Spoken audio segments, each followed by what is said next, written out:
I didn't know really what was going on in the scene. I really didn't know what was going on with. Willkommen zurück im Kanal. Heute haben wir eine Geschichte, die weltweit Schlagzeilen macht. Nach jahrelangem Schweigen hat sich die Ex-Frau von Elvis Presley, Priscilla Presley, endlich zu Wort gemeldet. Das Erstaunliche daran ist, dass das, was sie erzählte, den ganzen Globus schockierte und die Sichtweise der Menschen auf sie veränderte. Was könnte eine 79-jährige Frau dazu bewegen, sich jetzt zu äußern? Und was hat sie gesagt? Denken Sie, sie sollte sich äußern. Bevor wir ins Detail gehen, geben Sie eine 1, wenn sie es früher hätte tun sollen, eine 0, wenn es der richtige Zeitpunkt ist. Sehen Sie, was Sie denken. Lassen Sie uns über diesen atemberaubenden Moment sprechen. Die geheime Geschichte des Rock'n'Roll-Königs ist in Arbeit. Frühes Leben. Elvis wurde am 8. Januar 1935 in Tupelo, Mississippi, geboren. Der überlebende Zwilling, ein totgeborener Bruder, Jesse Garon.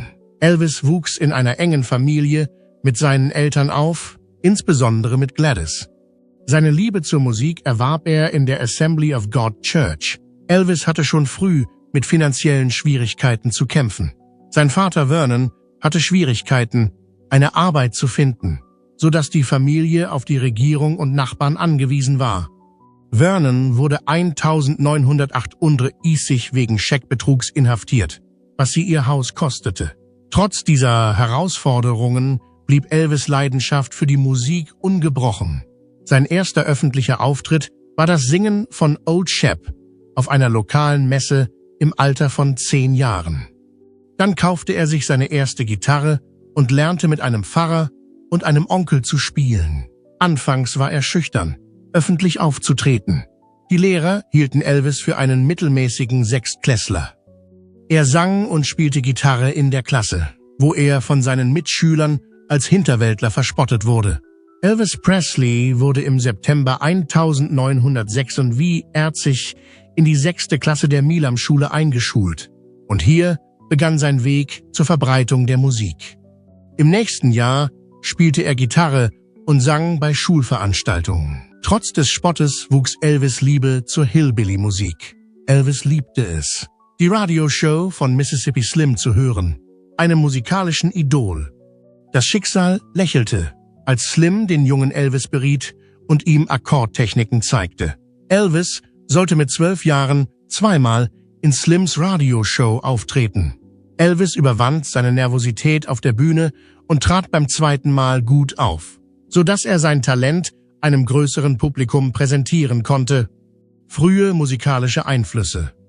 Als Elvis' Familie im November 1948 nach Memphis, Tennessee, zog, nahm sein Leben eine entscheidende Wendung.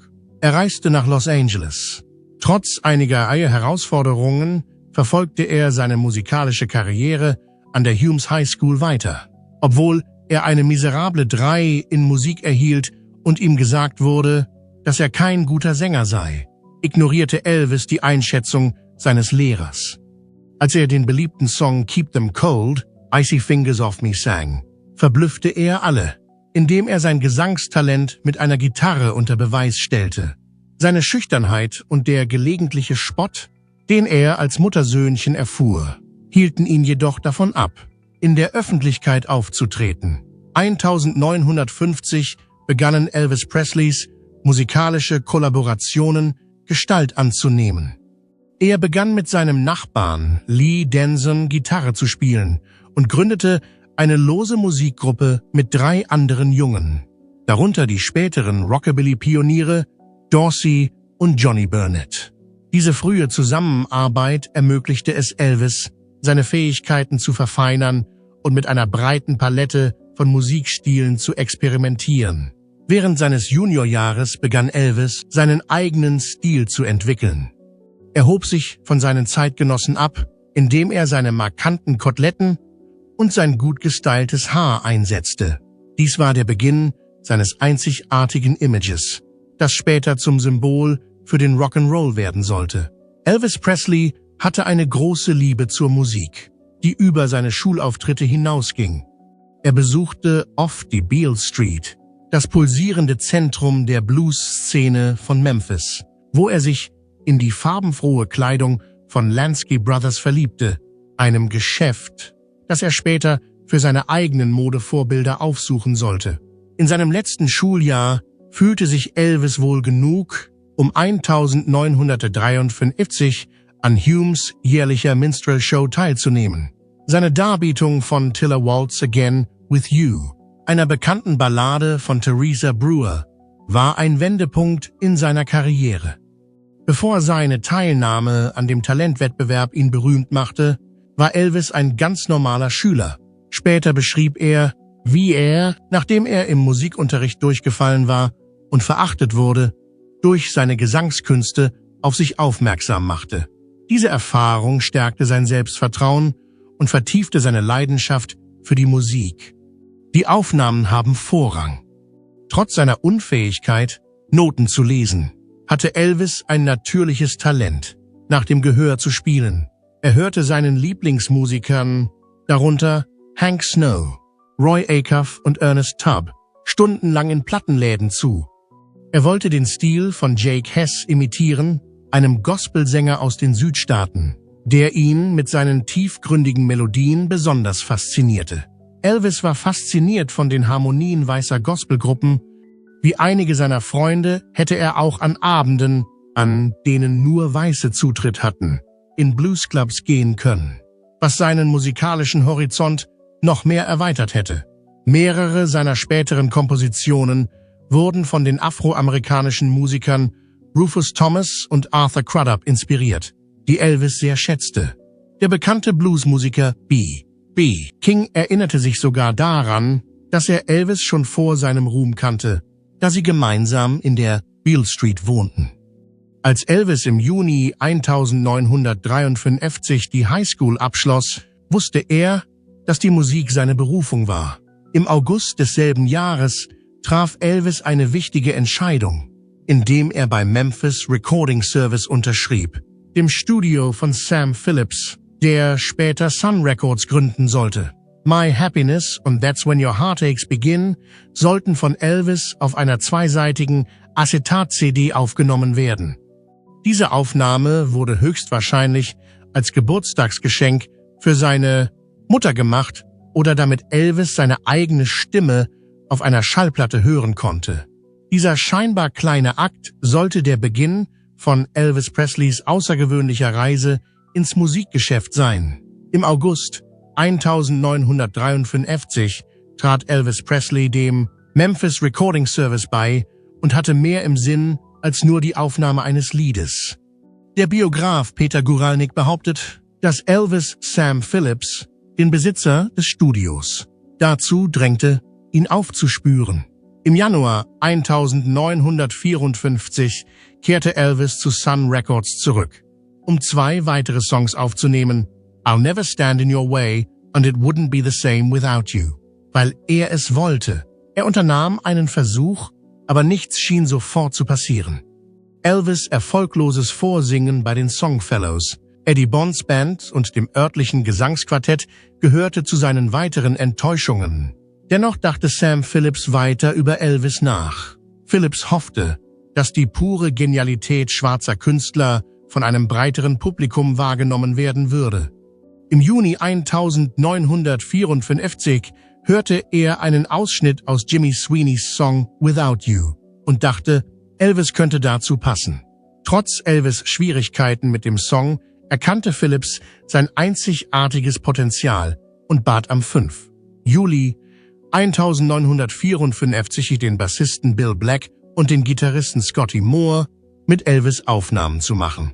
Nach einer erfolglosen Session begann Elvis plötzlich Arthur Crudups Bluesballade That's Alright zu singen.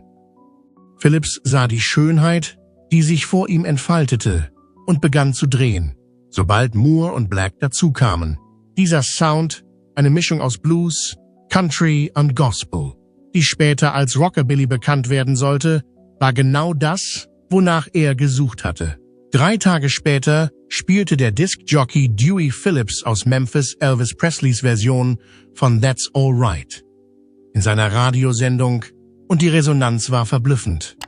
Die Hörer waren von Elvis' einzigartiger Stimme und seinem Auftreten verzaubert und überschwemmten den Sender mit Anrufen. Dewey Phillips interviewte Elvis sogar auf Sendung und fragte ihn nach seiner Highschool, um den zahlreichen Anrufern zu antworten. Die glaubten, er sei schwarz. Als sie mit den Aufnahmen fortfuhren, fügten sie zu Bill Monroes Blue Moon of Kentucky einen speziellen Echo-Effekt namens Slapback hinzu.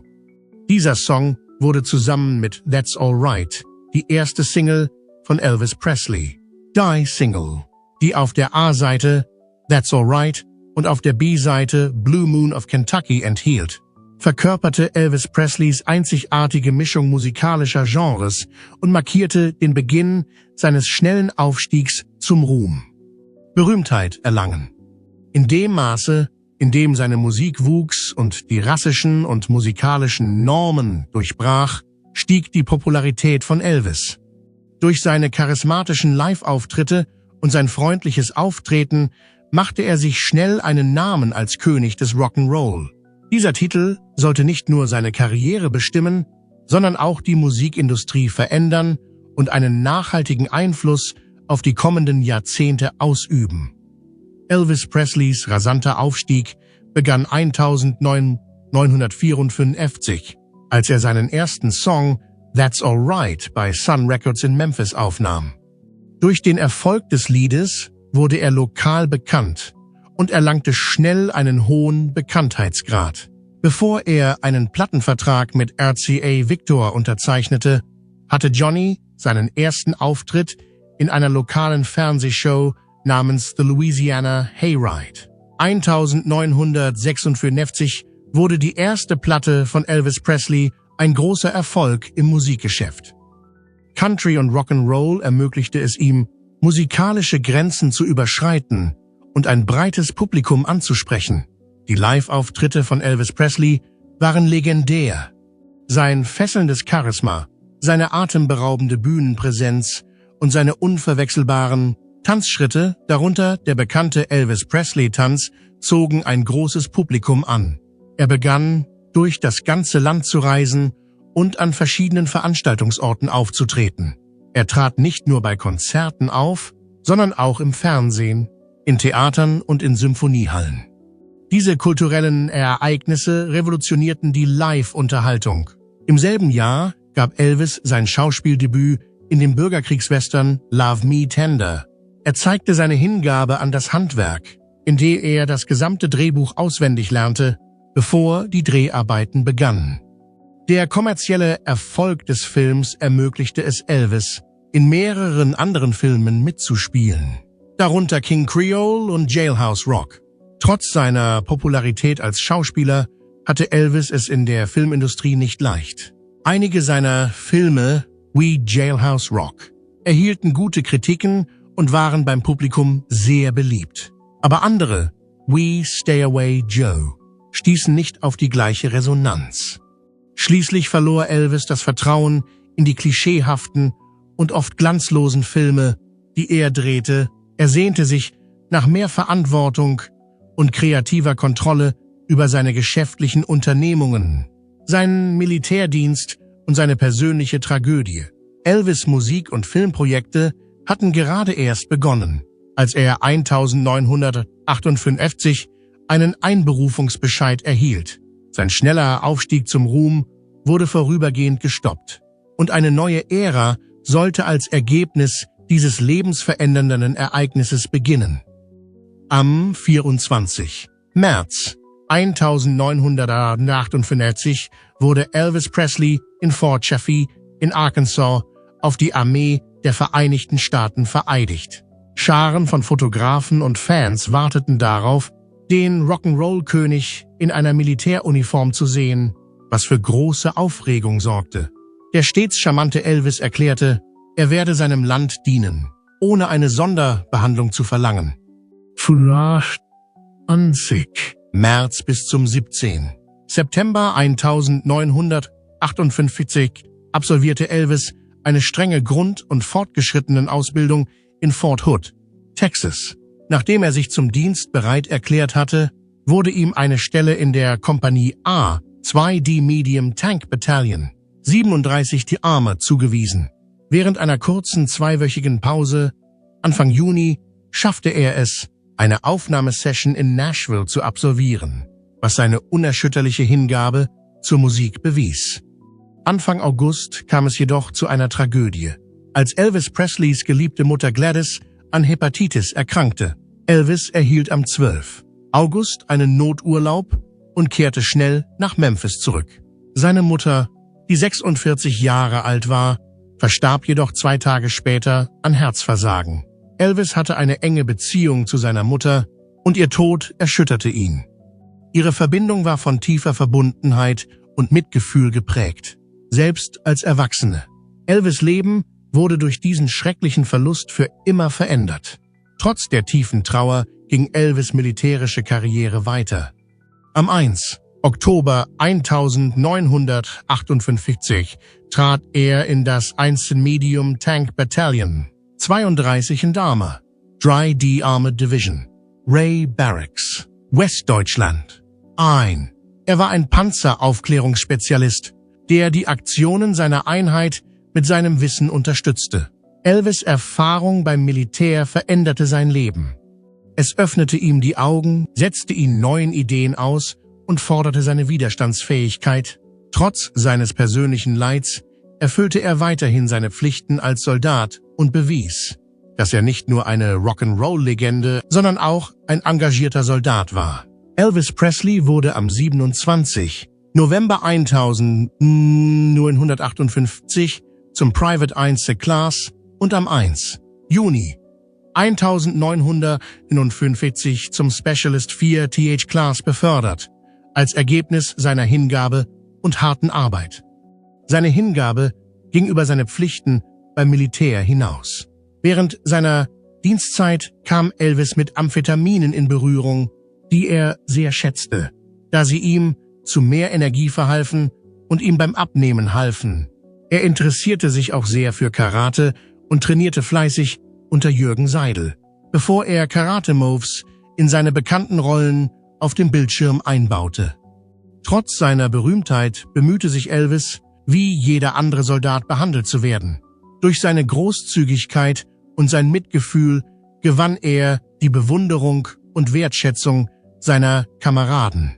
Durch den Kauf von Fernsehgeräten für den Stützpunkt, die Abgabe seines Soldes an eine Wohltätigkeitsorganisation und sogar den Kauf von mehr Schutzanzügen für sein ganzes Bataillon zeigte Elvis sein Engagement für seine Kameraden.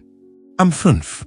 März 1960 wurde Elvis ehrenhaft aus der United States Army.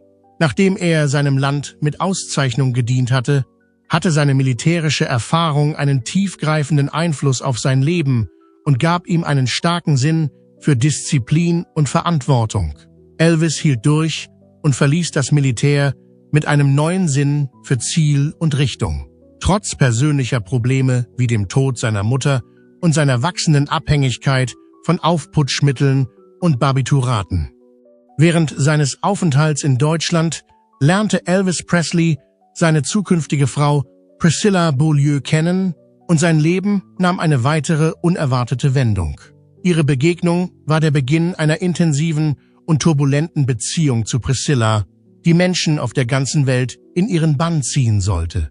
Rock'n'Roll, Ikone Elvis Presley, verliebte sich 1959 in die damals 14-jährige Priscilla Beaulieu. Ein gemeinsamer Kumpel stellte Elvis und Priscilla in seinem Haus vor, nachdem sie beim Militär gedient hatten. Priscilla war sofort von Elvis' Charme und jugendlichem Aussehen begeistert und fand ihn weitaus attraktiver als seine Leinwandfigur.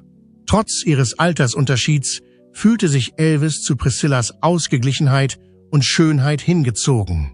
Er trug ihr 2 bewegende Lieder vor, Rags to Riches und Are You Lonesome Tonight. Priscilla gab gekonnt zu, dass sie Elvis sein wollte und bemerkte, dass er noch leidenschaftlicher sang, als sie Hard to Get sang. Der Funke zwischen den beiden entfachte eine heftige und leidenschaftliche Liebesbeziehung, die Stoff für Legenden werden sollte. Ihr Werben war von intimen Momenten und liebevollen Handlungen geprägt.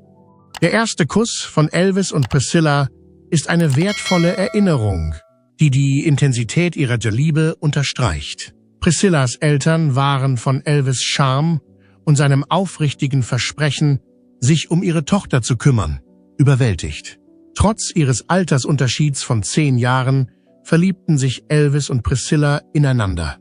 Ihre nächtlichen Rituale wurden zu einer beruhigenden Routine. Priscilla verkleidete sich, um Elvis zu bezaubern, und sie gingen stundenlang aus, um zu tanzen, zu singen und zu lachen. Im weiteren Verlauf des Abends zogen sie sich in Elvis' Schlafzimmer zurück, wo ihre Beziehung mit jedem leidenschaftlichen Kuss stärker wurde. Das Ausmaß von Elvis und Priscillas Liebe war unbestreitbar, aber ihre Heirat im Jahr 1967 markierte den Abschluss ihrer körperlichen Verbindung. Elvis' Respekt für Priscilla und ihre enge emotionale Bindung zeigten sich in dieser Entscheidung, die ihre Beziehung in einer Zeit, in der sich die gesellschaftlichen Sitten änderten, besonders hervorhob. Priscilla erinnerte sich mit Nostalgie an ihre besondere Intimität, die über die Sexualität hinausging. Ihre Beziehung nahm eine ernste Wendung zum Schlechten, als Elvis gezwungen war, nach seinem Dienst in der Deutschen Armee nach Amerika zurückzukehren. Am 2. März 1960 hatten sie eine ergreifende letzte Nacht voller Sehnsucht und Unsicherheit. Nach Elvis' Abreise erinnert sich Priscilla lebhaft daran, wie sie sich völlig verloren fühlte und aufgrund des Schmerzes der Trennung von ihm weder essen noch schlafen konnte. Sie wurde ständig von Reportern und Fotografen belästigt und die Medienhysterie um sie herum machte ihre Probleme nur noch schlimmer. 21 Tage nach Elvis' Abreise rief er Priscilla um 3 Uhr morgens an, um ihr seine Liebe und Sorge um ihr Wohlergehen auszudrücken. Trotz der Entfernung rief er sie alle 3 Wochen an, um sie über sein Leben, seine Filme und seine Mitstreiter auf dem Laufenden zu halten. 1962 überzeugte Priscilla ihre Eltern, sie nach Los Angeles ziehen zu lassen, um bei Elvis zu sein. Denn sie war fest entschlossen, mit ihm zusammen zu sein. Sie organisierte ihren Tagesablauf minutiös und versprach, oft nach Hause zu schreiben, um ihre Sorgen zu zerstreuen, um ein Zusammentreffen mit seiner Ex-Freundin Anita Wood zu vermeiden. Sorgte Elvis dafür, dass Priscilla die erste Nacht im Haus eines Freundes verbrachte. Am nächsten Tag begaben sie sich auf eine rasante Reise nach Las Vegas, wo sie sich dem Nachtleben mit Glücksspiel, Unterhaltung und nächtlicher Ausgelassenheit hingaben. Elvis verschaffte Priscilla Zugang zu Amphetaminen und Schlaftabletten, damit sie mit seinem hektischen Lebensstil mithalten konnte. Da sie mit Elvis zusammen sein und von seinen Heldentaten hören wollte, erlag Priscilla trotz ihrer anfänglichen Vorbehalte den Verlockungen der Pillen.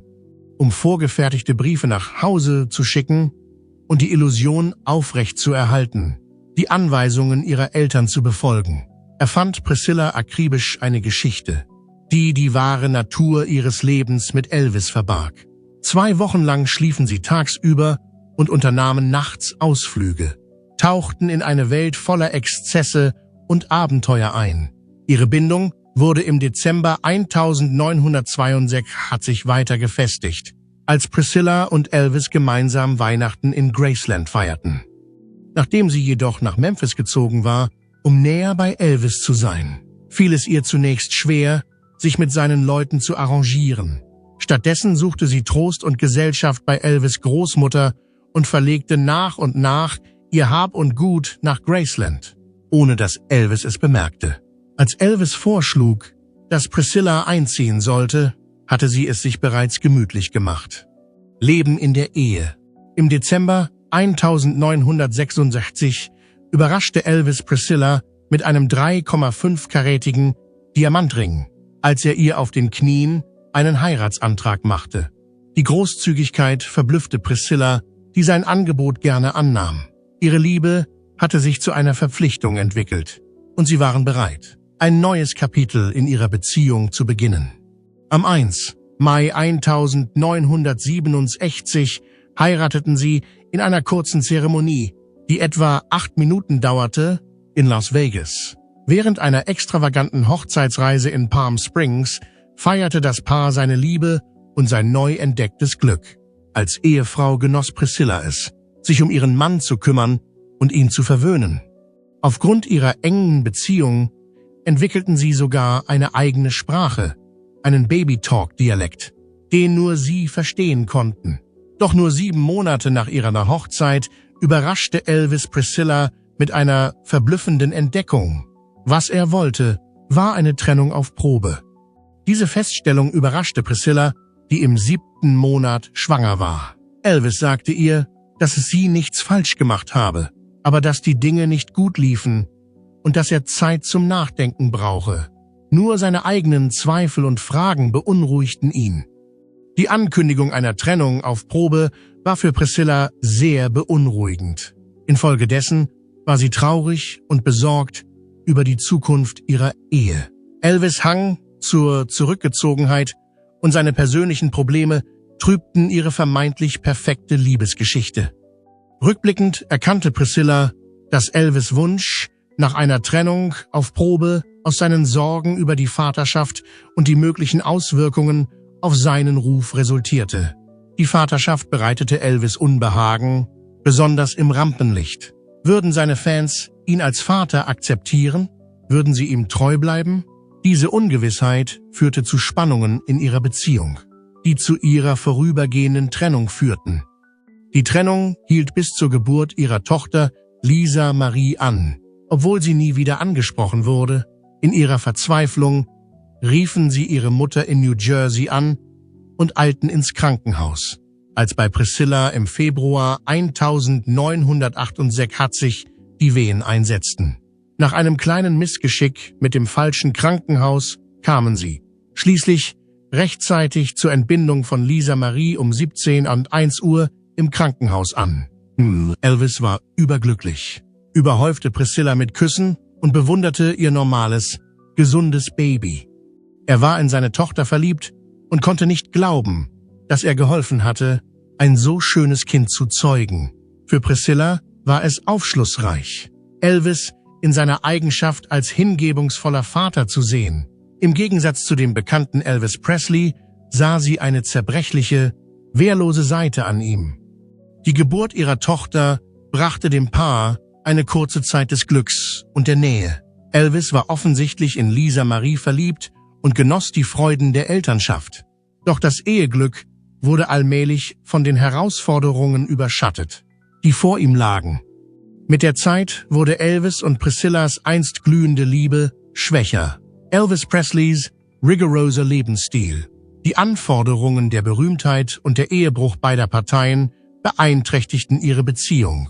Ihre Ehe, die einst ein Beweis für ihre Hingabe und Liebe gewesen war, verschlechterte sich allmählich und endete mit der Scheidung.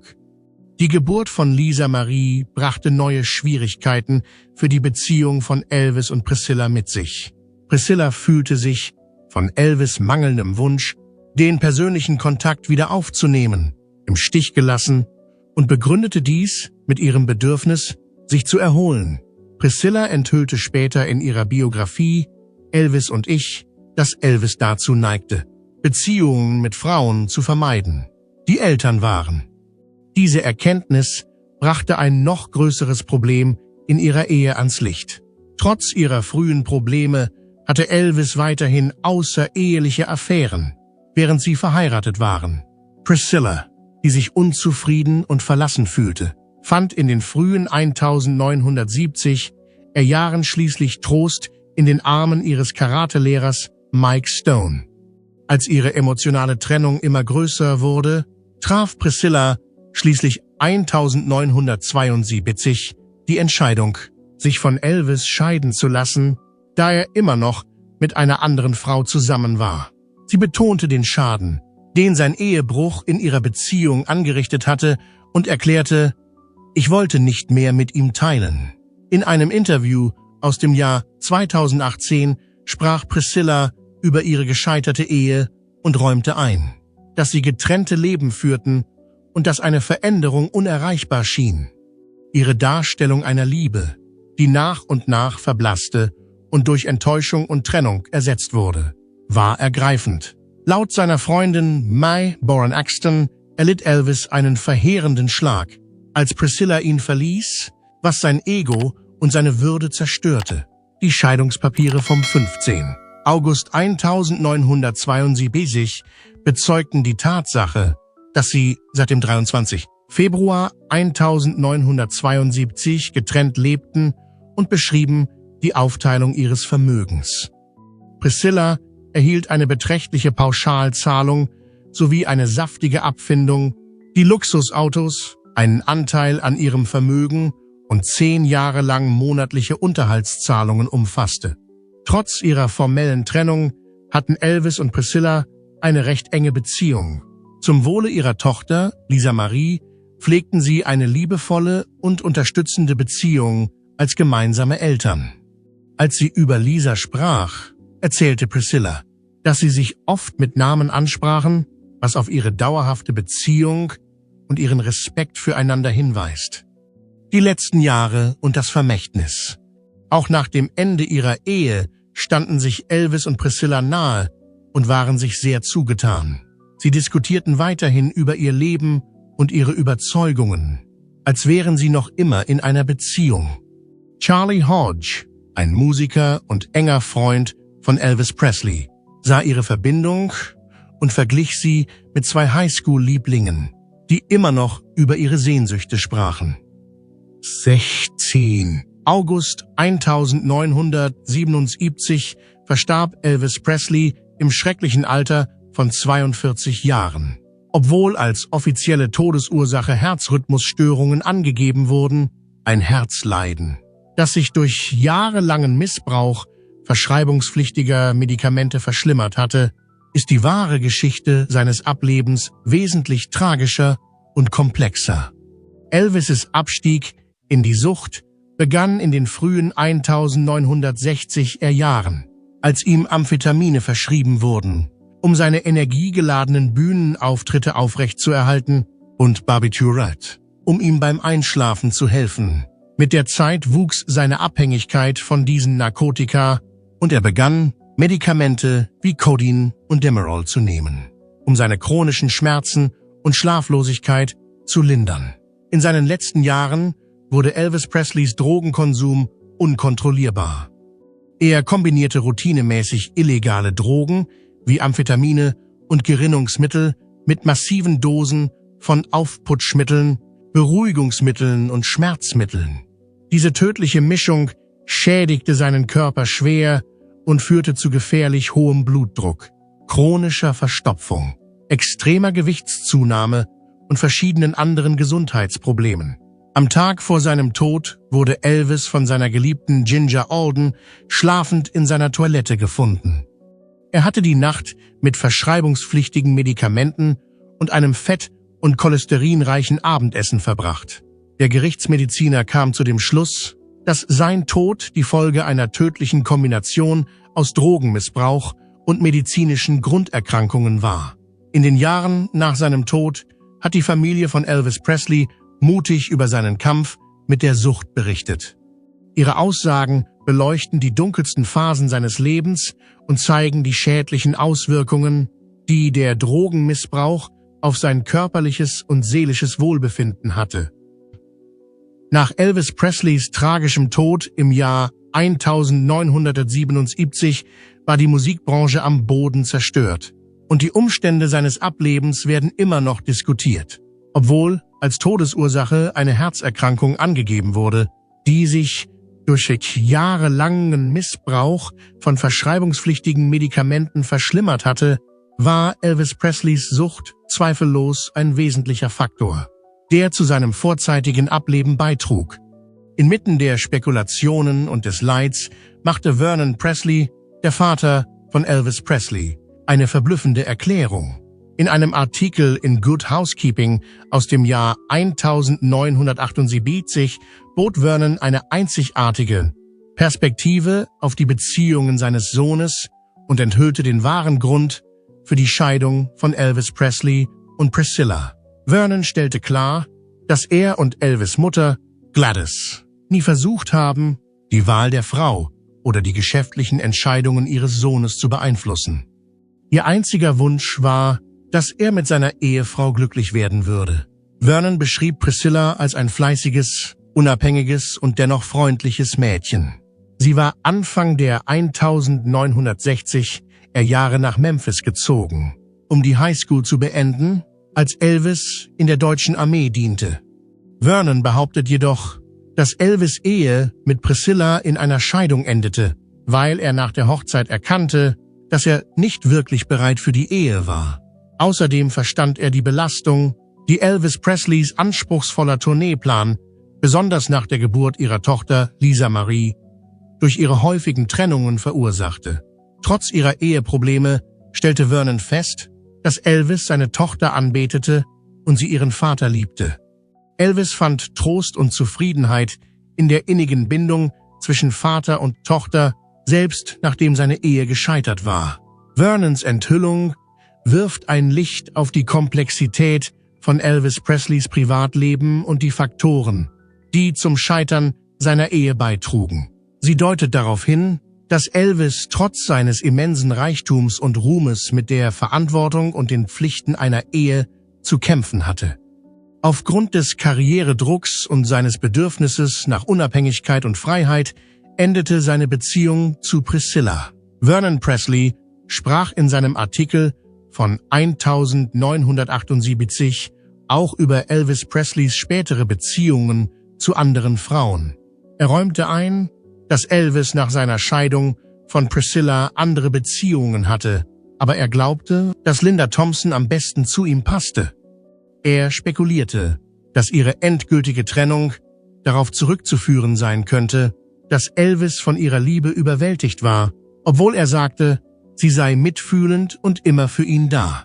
Vernon erwähnte auch Sheila Ryan und beschrieb sie als ein weiteres schönes junges Mädchen. Es war jedoch Ginger Alden, die einen bedeutenden emotionalen Einfluss auf Elvis hatte. Nachdem er sich in Ginger verliebt hatte, kündigte Elvis seinen Plan an, sie zu heiraten und weitere Kinder zu bekommen, insbesondere einen Sohn. Vernon erinnerte sich an ein Gespräch mit Elvis kurz vor seinem Tod und fragte ihn, ob er vorhabe, Ginger mitzuteilen, dass er verlobt sei. Vernon vermutete, dass Elvis die Ehe neu bewerten könnte, als er sagte, das weiß nur Gott. In der Geschichte ging es auch darum, dass Priscilla und Ginger nicht in Elvis Presleys Testament erwähnt wurden. Vernon erklärte, dass weder Priscilla noch Ginger damit rechneten, in das Testament aufgenommen zu werden, da Ginger während ihrer Beziehung bereits mehrere Geschenke von Elvis erhalten hatte und Priscilla während ihrer Scheidung bereits eine beträchtliche Abfindung erhalten hatte. Vernons Beobachtungen über Elvis Presleys Beziehungen zu Frauen geben einen Einblick in die komplexe Gefühlswelt des Rock'n'Roll-Königs. Es zeigt, wie Elvis trotz seines immensen Ruhms und Reichtums mit Liebe, Engagement und den Erwartungen an seine öffentliche Person kämpfte. Priscillas Überlegungen. Obwohl Linda Thompson als hingebungsvolle und freundliche Freundin angesehen wurde, deutet Elvis Angst, durch ihre Zuneigung erdrosselt zu werden, auf ein tieferes Problem mit Intimität und Verletzlichkeit hin. Seine Leidenschaft mit Ginger Alden, die mit dem Wunsch nach Heirat und Kindern verbunden war, wurde durch sein vorzeitiges Ableben letztendlich nicht erfüllt. Priscilla Presley äußerte den Wunsch, zusammen mit ihrer Tochter Lisa Marie Presley und ihrem Ex-Mann Elvis Jahre nach dessen Tod in Graceland beigesetzt zu werden. Dieser Wunsch wurde jedoch bei den Vergleichsverhandlungen über Lisa Maries Treuhandvermögen abgelehnt. Andererseits bekräftigte Priscilla Presley, dass es das Ziel ihrer Familie sei, gemeinsam beerdigt zu werden, wenn die Zeit gekommen sei. In einem ergreifenden Moment bei den Filmfestspielen von Venedig 2023 erzählte Priscilla über ihre einzigartige Beziehung zu Elvis. Sie betonte, dass ihre Beziehung nicht in erster Linie auf körperlicher Nähe beruhte, auch wenn viele Menschen das glauben. Vielmehr beruhte sie auf einem tiefen, emotionalen Verständnis und Respekt füreinander. Priscilla erinnerte sich an ihre ersten Jahre mit Elvis, als sie gerade 14 Jahre alt war. Sie erklärte, dass Elvis ihr Liebe, Freundlichkeit und Zärtlichkeit entgegenbrachte, weil er ihr Alter und ihre Unschuld erkannte. Sie kamen sich durch ihre Gespräche und ihre Erfahrungen näher. Elvis teilte mit ihr seine Ängste, Hoffnungen und den schrecklichen Verlust seiner Mutter, von dem er sich nie wirklich erholte. Priscilla wurde zu einer vertrauenswürdigen Freundin, die Elvis in seinen schwierigsten Zeiten Trost und Verständnis bot. Priscilla sagte auch, warum Elvis' erste Anziehungskraft auf sie ihre Eltern verwirrte. Sie glaubte, dass die Grundlage ihrer Beziehung ihre Fähigkeit war, aufmerksam zuzuhören und emotionale Unterstützung zu bieten. Elvis fand Trost darin, seine Gedanken und Gefühle mit Priscilla zu besprechen, denn sie bot ihm einen sicheren Raum, um seine Schwächen zu zeigen. Elvis und Priscillas einzigartige Freundschaft ging über die typischen Grenzen des Alters und der Berühmtheit hinaus und beruhte auf emotionaler Intimität und Verständnis. Es war eine unkonventionelle Partnerschaft, die die Grundlage für eine weltweite Romanze wurde. Was denken Sie jetzt, nachdem Priscilla sich geäußert hat? Glauben Sie, dass Ihre Eingeständnisse längst überfällig waren, oder haben Sie sie überrascht? Bitte teilen Sie uns Ihre Meinung in den Kommentaren mit. Bitte denkt auch daran, dieses Video zu mögen und euren Freunden davon zu erzählen, wenn ihr genauso fasziniert von dieser Erzählung wart wie ich. Für weitere faszinierende Dinge denken Sie daran, auf das Video zu klicken, das hier erscheint, und drücken Sie die Schaltfläche Abonnieren. Ich freue mich, Sie zu sehen und hoffe, Sie im nächsten Video wiederzusehen.